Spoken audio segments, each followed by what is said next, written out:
Hello, boys and girls. This is Pa. Are you ready for another bedtime story? You are? Terrific. Have you brushed your teeth? Well done. You've got your jammies on, I see. Now grab Ted, hop up onto the bed. That's it. Snuggle in as we get ready for another bedtime story with Pa.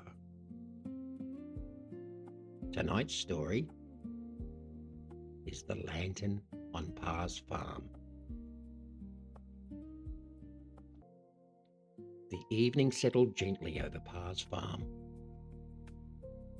The sky faded from gold to pink, and then to a deep purple scattered with stars.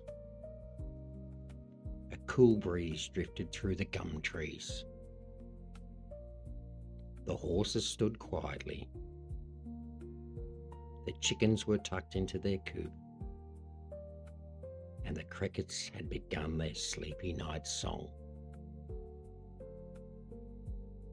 On the old farmhouse veranda, Pa sat in his favourite chair with a warm mug of coffee in his hands.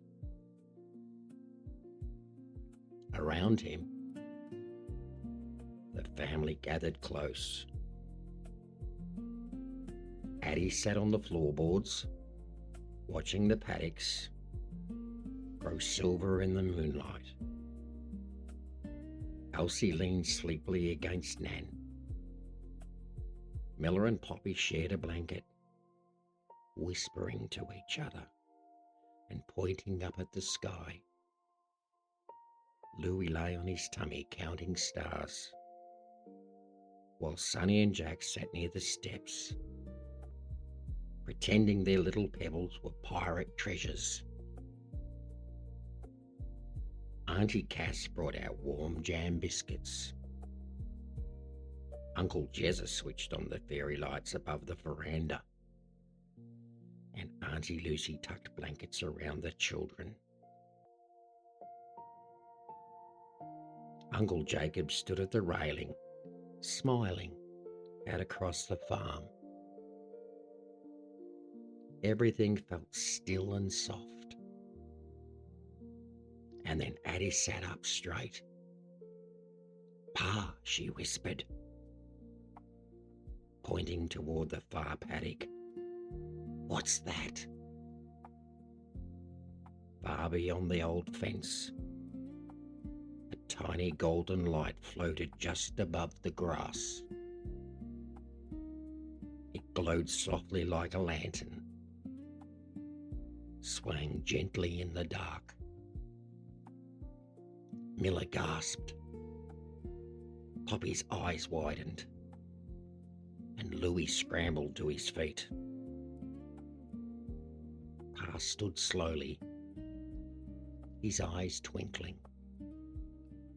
Well now, he said, I haven't seen that lantern in a very long time. You know what it is? Asked Sonny. Pa nodded. When I was a boy, my grandfather told me stories about a whispering lantern. He said it only appears when a family is needed for something magical. That was all the children needed to hear. Boots were pulled on, blankets were wrapped tightly around the shoulders, and together the family followed the lantern out into the moonlit paddocks. The grass whispered around their feet as they walked, past the chicken shed, past the horse paddock, across the little wooden bridge near the creek. The golden lantern floated ahead of them, never too fast, bobbing gently as if it wanted them to follow. At last it led them to the fairy garden. By day, it was already a lovely place, filled with tiny doors, painted stones, flower pots, and little swings tucked among the plants. But tonight it was glowing. The lantern drifted into the center of the garden and gave a warm pulse of light. Then all at once, tiny fairy doors creaked open.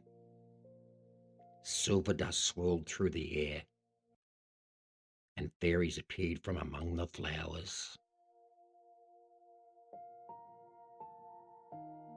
They were no taller than Pa's hand, with sparkling wings and dresses that shimmered like petals in the moonlight. Elsie clapped with delight. Louie spun in a circle trying to see them all at once. One fairy floated gently forward. She wore a crown of tiny white blossoms and smiled at the family.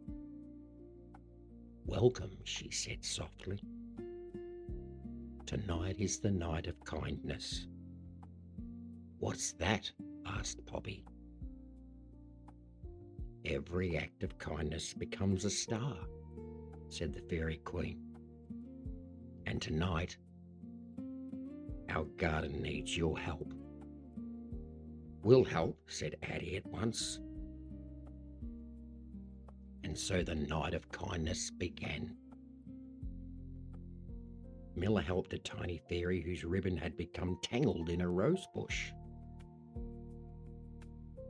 Poppy comforted a baby possum until its mother came back. Louie carefully filled tiny acorn cups with water for thirsty birds and beetles. Elsie gathered fallen flower petals and made tiny bouquets for the fairy homes. Sonny and Uncle Jezza repaired a little wooden bridge in the garden. Jax gently rescued a ladybird trapped inside a daisy. Nan stitched tiny blankets for the smallest fairies. Auntie Cash shared crumbs of honey biscuits for a midnight fairy feast. Auntie Lucy sang soft songs that made the whole garden feel calm. Uncle Jacob hung tiny lanterns in the trees, and Pa quietly moved through it all and helping wherever he was needed. Each kind deed sent a tiny glowing star floating into the sky. At first there were only a few, then more and more. Soon the whole sky above the farm shimmered with golden lights, rising from the fairy garden and settling among the stars. The children stared upwards in wonder. "It's beautiful," whispered Addi. When every little job was finished, the Fairy Queen gathered the family beneath the moonlight. "You have filled the sky with kindness," she said, "and that magic will stay with your family always." She scattered a soft cloud of golden fairy dust over them, and for one lovely moment, everyone glowed. Then the fairies slipped quietly back among the flowers. The tiny doors closed. The garden grew still, and the whispering lantern drifted away into the night. The family made their way back into the farmhouse, sleepy now in the loveliest sort of way. Back on the veranda, Nan wrapped everyone in blankets. Uncle Jacob lit a fire pit, and Auntie Cass poured warm milk into the mugs.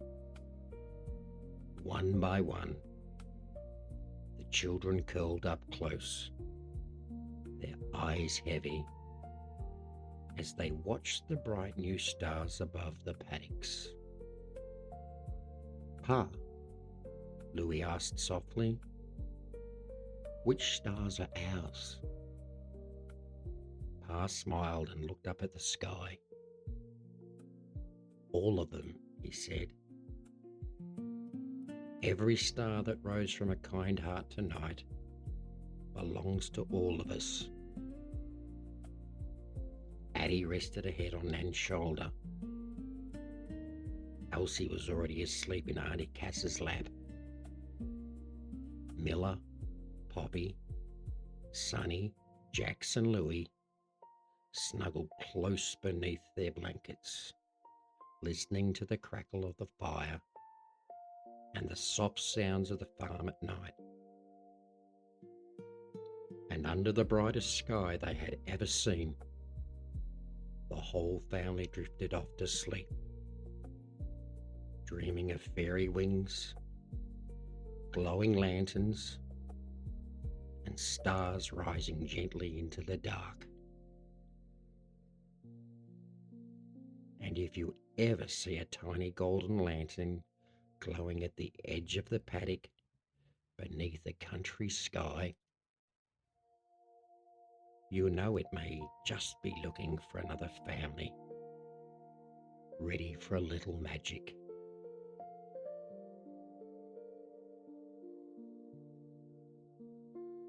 Good night, children. Sweet dreams. And don't forget, Pa loves you.